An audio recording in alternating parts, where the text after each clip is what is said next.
Hi friends, ఈరోజు ఈ వీడియోలో ఆంధ్రప్రదేశ్ రాష్ట్రంలోని రైతులందరికీ అలాగే భారతదేశ వ్యాప్తంగా ఉన్న రైతులందరికీ ఒక శుభవార్త వచ్చిందండి.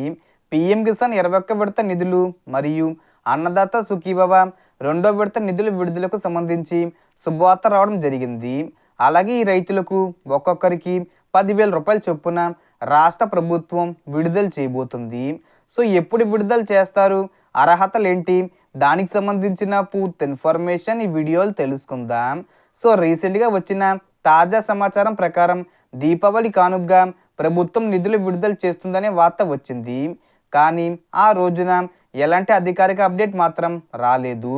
అయితే తాజాగా వచ్చిన క్లారిటీ ప్రకారం అన్నదాత సుఖీభవ 2వ విడత నిధులు విడుదల చేయబోతున్నారు. ఇప్పటికే ఆగస్టు 2న సీఎం చంద్రబాబు నాయుడు గారు మొదటి విడతగా రైతుల ఖాతాల్లోకి 5,000 రూపాయలు జమ చేశారు. ఇప్పుడు 2వ విడత కింద మరో 5,000 రూపాయలు ఈ నవంబర్ 6వ తేదీ వచ్చేలోపు, అంటే దాని ముందు తేదీల్లో ఏదో ఒక తేదీన విడుదల చేసే అవకాశం ఉంది. అంటే అర్హత కలిగిన ప్రతి రైతు ఖాతాల్లోకి 2వ విడత నిధులు పడతాయి. ఇక పీఎం కిసాన్ 21 విడత నిధుల విషయానికి వస్తే కేంద్ర ప్రభుత్వం కూడా దేశవ్యాప్తంగా రైతుల ఖాతాల్లోకి 2,000 రూపాయలు జమ చేయబోతుందని సమాచారం.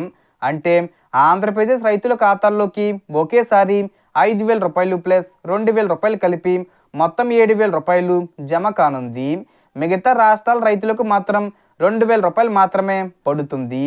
ఇంకా కొన్ని రాష్ట్రాలకు పీఎం కిసాన్ 21 విడత నిధులు ముందుగానే విడుదల చేశారు.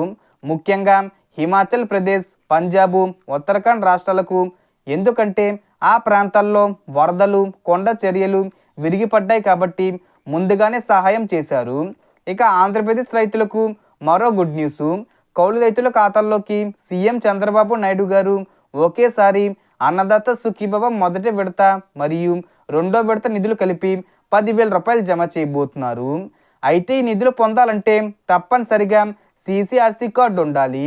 కౌలు రైతులు ఎవరైతే ఉన్నారో వారు వెంటనే CCRC కార్డుకి అప్లై చేసుకోండి. అప్పుడే డబ్బులు ఖాతాలో పడతాయి. అలాగే పీఎం కిసాన్ లేదా అన్నదాత సుఖీభవ నిధులు మీ ఖాతాలో జమ అవ్వాలంటే తప్పనిసరిగా ఈకేవీసీ పూర్తి చేయాలి. ఎవరైతే ఈకేవీసీ చేయించుకోలేదో వారు వెంటనే దగ్గరలోని రైతు సేవా కేంద్రాల్లో చేసుకోండి. అలాగే మీ పంట వివరాలు ఈక్రాప్ పోర్టల్లో నమోదు చేసుకోవాలి. సో దీనికి సంబంధించి ఏ చిన్న ఇన్ఫర్మేషన్ వచ్చినా నేను వీడియో చేసి పోస్ట్ చేస్తాను. ఆ యొక్క అప్డేట్స్ మీరు మిస్ కాకుండా ఉండాలంటే వెంటనే మన ఛానల్ని సబ్స్క్రైబ్ చేసుకోండి. సో మనకు వచ్చిన ఇన్ఫర్మేషన్ ఇది ఫ్రెండ్స్. మీకు ఈ వీడియో నచ్చితే లైక్ చేయండి, షేర్ చేయండి అండ్ సబ్స్క్రైబ్ చేసుకోండి.